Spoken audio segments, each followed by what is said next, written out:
রাজ্য জুড়ে চলছে মহরমের মহোৎসব। যদিও সেই উৎসবের চিত্রটি এতটাই বিভ্রান্তিকর যে দেখে ঠাহর করা যায় না মহরমের উৎসব নাকি সন্ত্রাসের। রাজ্য জুড়ে বিভিন্ন স্থানে অস্ত্র হাতে পথে নেমেছে মহরমের উৎসবের মিছিল।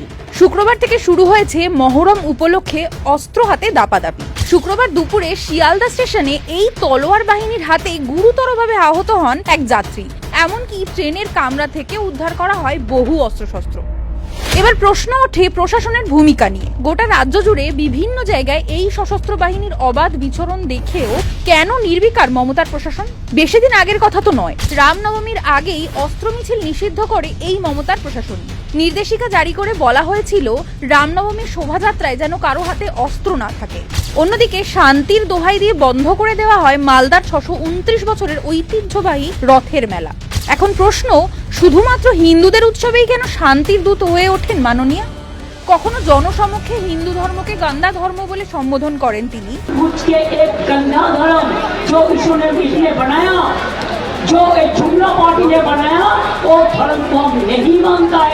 আবার কখনো জগন্নাথ মন্দিরে হালাল প্রসাদ বিতরণ করান, কিংবা মহরমের জন্য দুর্গা প্রতিমা বিসর্জন বন্ধ করে।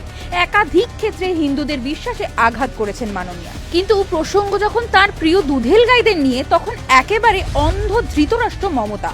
মাননীয়া তার প্রিয় দুধেল গাইদের হাতে না দেখতে পান অস্ত্র, না ছাগলের তৃতীয় সন্তান বাংলার সনাতনীদের প্রাণের কোনো মায়া আছে তার। অবশ্য তিনি তো বলেই দিয়েছেন, যে গরু ভোট দেয় থুরি, যে গরু দুধ দেয় তার লাথি খেতেও রাজি মাননীয়া।